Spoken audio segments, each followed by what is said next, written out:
Merhaba arkadaşlar, kanalımıza hoş geldiniz. Bugün sizler için iki harika oyuncumuz Elçin Sangu ve Barış Arduç'tan yeni ve güzel fotolar sizler için hazırladık.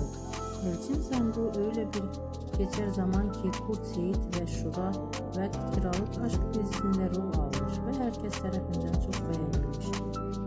Biz de sizler için onların güzel ve romantik karelerini hazırladık. Bu videoların devamlı gelmesini